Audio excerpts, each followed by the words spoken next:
everyone. So today we're going to be taking a look at section 4.4, which goes over the chain rule. So the chain rule is used when we have a composite function. So that is, we have a function within another function. So for example, here we're saying that the function is f of g of x. So what the chain rule tells us to do is to pretend the inside function is a single variable, let's say u. So the way we would take the derivative is if we want to know dy dx, what we're going to do is we're going to take the derivative of y with respect to u and then multiply by the derivative of u with respect to x. So another way this will be phrased is you take the derivative of the outside and multiply by the derivative of the inside. That might sound kind of confusing, but after you see a couple examples, the chain rule is basically just another application of the power rule. In all reality, the power rule is actually an application of the chain rule. The chain rule is more powerful. It covers more things. But we'll take a look at a couple examples and hopefully everything makes sense. So in example 1, it says that they want us to take the derivative of the following functions. So for the first one, we have 100e to the 0.04x. So they're saying, okay, what we're going to do is we're going to pretend that this is a single variable. We can call that variable u. So we're really saying that y is 100e to the u. So then when we take the derivative of this, y prime, normally, if this was e to the u or e to the x, we're going to get our answer to be 100e to the u. So we're going to start that way, 100e to the u. But because u is actually a function, we're now going to multiply by the derivative of u. And now taking the derivative of u is really easy because u is 0.04x. So we're going to get 100e to the u times the derivative of 0.04x is 0.04. And instead of having our u hang out up here, we're going to plug in 0.04x. So our final answer would be y prime equals 100e to the 0.04x times 0.04. And if we want to multiply the 100 by the 0.04, we will get 4e to the 0.04x. So let's take a look at b. So if we take a look at b, b is a function within a function. This is really 4 minus x squared raised to the 1/2. That's what a square root is. It's a 1/2 power. So if I let the inside be u, then I'm looking at u to the 1/2. So if I want to take the derivative of this, y prime, using the power rule, I'm going to get 1/2 u to the negative 1/2. And then I need to multiply by the derivative of u. Now I know what u is. U is 4 minus x squared. So u prime would be negative 2x. And then I just substitute back in. So this is 1/2 u, which is 4 minus x squared, to the negative 1/2 power, times the derivative of u, which is negative 2x. And if I want to clean that up, I can. 1/2 and negative 2 can definitely reduce. So this is x times 4 minus x squared raised to the negative 1/2 power. And I'm okay with you having a negative exponent. I know some teachers do not like that. And if they don't, you could rewrite your answer as x over 4 minus x squared. I guess to the 1/2, or you could say the square root of. That is also acceptable. So a couple more examples. They've got 50e to the negative 2x. So the negative 2x is what I'm going to pretend to be a single variable. I'll call it u. So I'm saying that y equals 50e to the u. So y prime is going to be the derivative of 50e to the u, which is 50e to the u prime. So u prime, the derivative of negative 2x is negative 2. And now we just substitute in. So we're going to get 50e to the negative 2x times negative 2, which is negative 100e to the negative 2x. And that would be our derivative. So looking at b is very similar to part B of the last slide. We've got a square root. So remember, a square root is really something to the 1/2 power. We're going to let everything on the inside be a single function, u. So we're looking at u to the 1/2.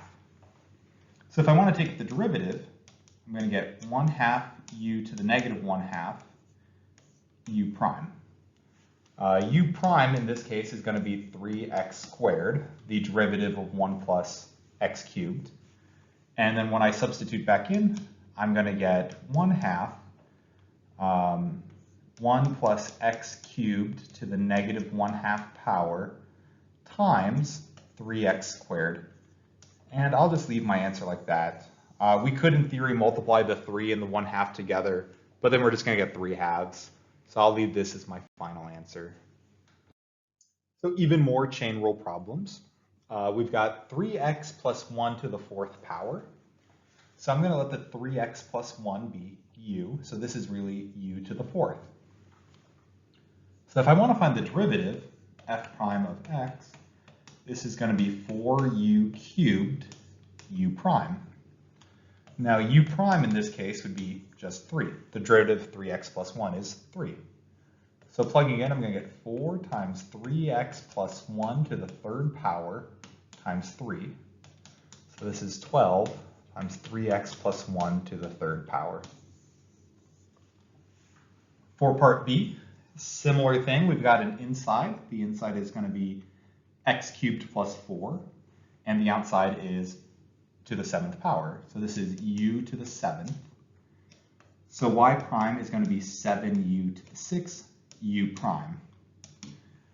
All we need to do is find u prime and then plug in. So u prime is going to be 3x squared. So plugging in, we're going to get 3 times x cubed plus 4 to the 6th power times 3x squared. 7 times 3 is 21, so I could reduce this to 21x squared times x cubed plus 4 to the 6th power.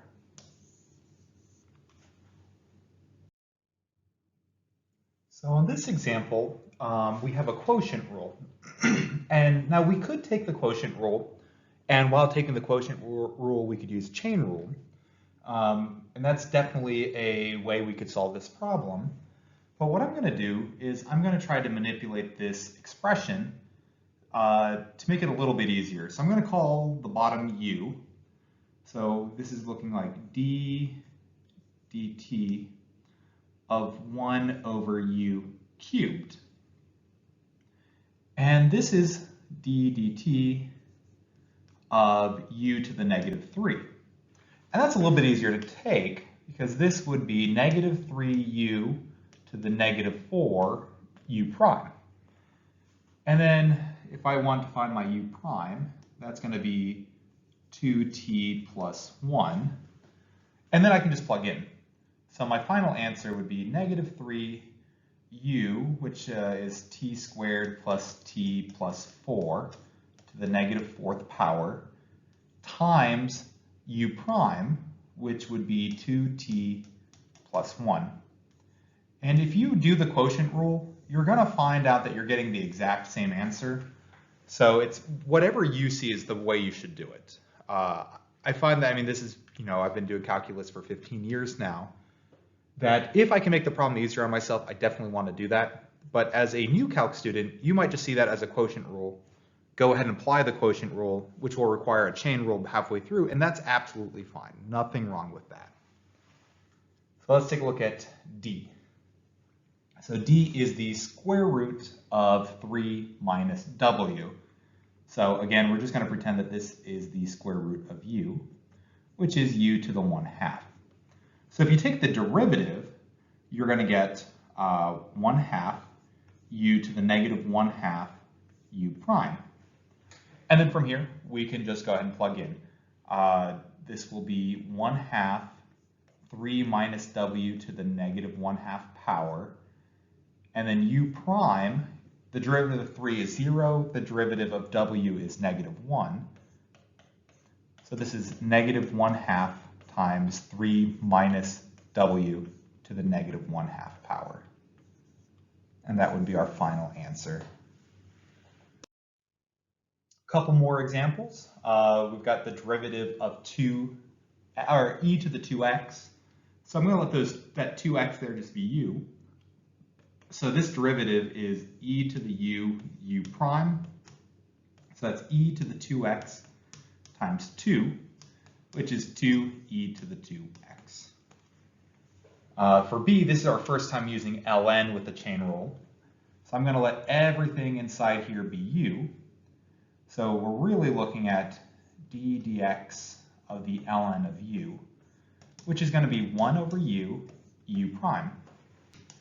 So that's 1 over x squared plus 9 times the derivative of x squared plus 9, which is 2x. So that could be your final answer, or you can write it as 2x over x squared plus 9.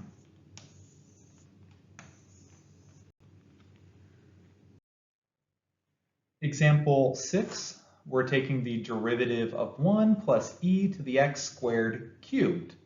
So this is going to be a chain within a chain. So again, it's really not going to be too bad.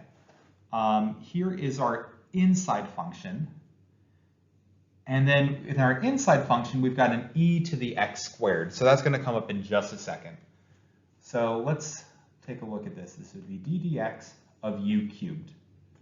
So that's 3u squared u prime. So we need to figure out, well, what is u prime? U prime would be the derivative of 1, which is 0, and then the derivative of e to the x squared. So if I want to do e to the x squared, I'm using a chain rule again. This right here is, my new u. Let's call it z. So I'm really looking at d dx of e to the z. Well, that's e to the z prime.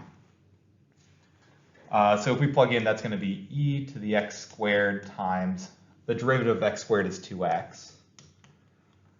So that's what my u prime is. So we're going to plug that in here, and we're going to plug this in over here. So my final answer is 3 times 1 plus e to the x squared times e to the x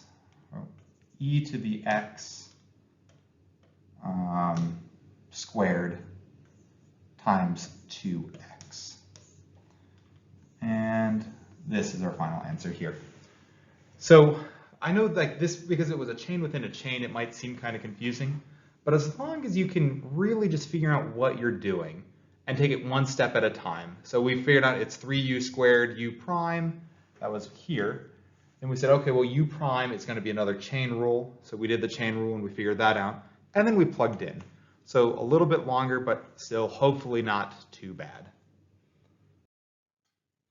So that was the chain rule. Hopefully that made sense.